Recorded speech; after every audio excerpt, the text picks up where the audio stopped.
ఓం నమః శివాయ. హరి ఓం. మనం ప్రతినిత్యము కూడా ఇంట్లో ఈ పూజా మందిరం అంటే పూజ గది అనుకుందాం. ఈ పూజ గది యొక్క తలుపులు తెరిచి ఉంచాలా, మూసేయాలా, అసలు ఎప్పుడు తెరిచి ఉంచాలి, ఎప్పుడు మూసేయాలి? ఇక్కడ మనకి శాస్త్రంలో దేవాలయం ఉంది. దేవాలయం తీసుకుందాం. ఈ దేవాలయం తీసుకున్నప్పుడు ఈ దేవాలయంలో జరిగేటువంటి నిత్య కైంకర్యాలన్నీ కూడా పూర్తి అయిన తర్వాత మనం ఆ దేవాలయంలోకి మళ్ళా బయట తిరిగేటువంటి ఆ చుట్టుపక్కల ఉండేటువంటి శునకాలు కానీ కుక్కలు అవన్నీ కూడా లోపలికి జ్వరపడకుండా మనం రక్షణ కోసం అని చెప్పిన తలుపులు వేస్తాం. అయితే ఇక్కడ తలుపులు వేయాలి, ఏ సమయాల్లో వేయాలి అనేటువంటి అనుమానం చాలామందికి. అంటే ఈ రోజున ఈ యొక్క భారతీయ వ్యవస్థ ఏ విధంగా ఉంది అంటే, పాపం అందరూ కూడా భార్యాభర్తలు ఇద్దరు కూడా ఉద్యోగస్తులే అవుతున్నారు. వాళ్ళకి వేరేటువంటి పెద్దవాళ్ళ యొక్క అండదండలు ఈ రోజుల్లో చాలా తక్కువ. చాలా కుటుంబాల్లో మనం చూస్తూనే ఉన్నాం ఈ రోజుల యొక్క వ్యవస్థ. అయితే వీళ్ళు ఆడవాళ్ళు బయట చేరుతారు. అంటే వాళ్ళకి ఇబ్బంది పీరియడ్స్ టైంలో ఉండేటువంటి పురుషుడికి చేసేటువంటి దీపారాధన చేసేటువంటి ఆలోచన కానీ దాని మీద ఆసక్తి కానీ ఉండదు సహజంగా. మరి అటువంటి సమయాల్లో ఏం చేయాలి? కనీసం ఆ యొక్క సమయాల్లో ఆ స్త్రీ ఒక చోట కూర్చుని ఉండాలి ఇంట్లో. కానీ ఈ రోజున కూర్చునే వ్యవస్థ ఎక్కడా కూడా లేదు. అటువంటి సమయాల్లో ఏం చేయాలట? ఆ దేవీ దేవతలు ఉండేటువంటి ఆ యొక్క స్థలం ఏదైతే ఉందో అది శుద్ధిగా ఉండాలి. కాబట్టి అటువంటి మలినమైనటువంటి గాలి అటువైపు ప్రవేశించకూడదు. కాబట్టి ఆ పూజా మందిరం యొక్క తలుపులు వేయాలి. అట్లాగే మనం ఒక మైలు పురుడు అని చెప్పనని 2 రకాల అశౌచాలు, అంటే జాతాశౌచమని మృతాశౌచమని 2 రకాల అశౌచాలు చెప్తూ ఉన్నాం. ఇటువంటి పురుడు కానీ మైలు కానీ వచ్చినప్పుడు ఆ గృహంలో ఉండేటువంటి ఆ యొక్క గృహం యొక్క పూజా గది యొక్క తలుపులు మూసిపెట్టి ఉంచాలి. ఎందుకంటే మన ఇంట్లో కీడు జరిగింది. ఆ కీడు జరగటం మూలంగా మనం పూజ చేసేటువంటి అవకాశం లేదు. కాబట్టి ఆ పూజా గదిని మూసి ఉంచుతాం.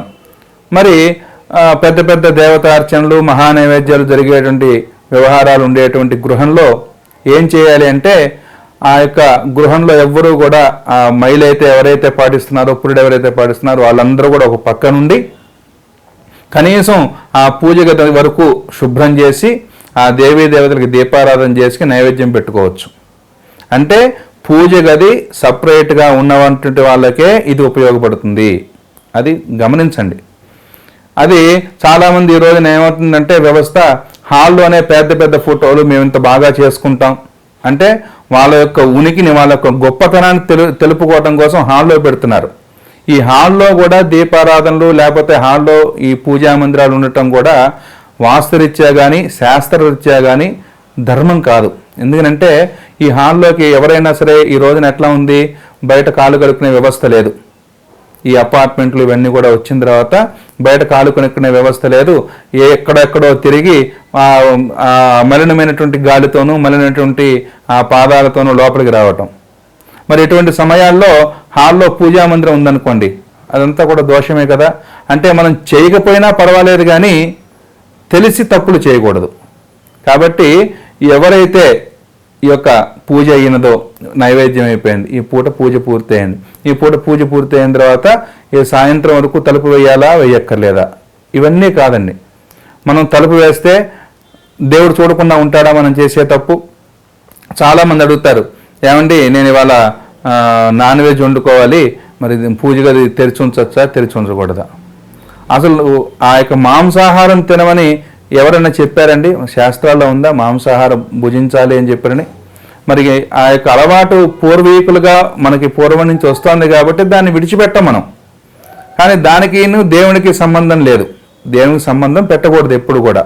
ఎందుకంటే మనం పూజ అయింది, పూజ అవ్వగానే దేవుడి గది మూసివేయండి, మీ పని మీరు చేసుకోండి.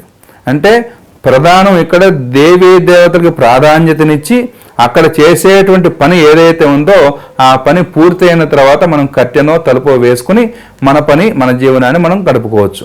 చాలామంది పెద్దలు చెప్తూ ఉన్నారు, పూజా మందిరమే కాదు మన యొక్క బెడ్రూమ్లో కూడా దేవతా చిత్రాలను పెట్టుకోవచ్చు. ఈ సృష్టి కార్యం జరిగేది కూడా దేవతా అనుగ్రహం వల్లనే జరగాలి. కాబట్టి అందులో పెట్టుకోకూడదు అనేటువంటి విషయం ఏమీ లేదు. కాబట్టి మనం ఏదైనా ఆశౌచ సమయాల్లో, జాతాశౌచం కానీ మృతాశౌచం కానీ, పురుడు మైలు సమయంలో ఈ దేవతా మందిరాల యొక్క తలుపులను వేసి ఉంచటం అనేది ధర్మం. కాబట్టి ఆ ధర్మానుసారంగా మీరు పాటించి దైవానుగ్రహాన్ని పొందవలసిందిగా కోరుతున్నాం.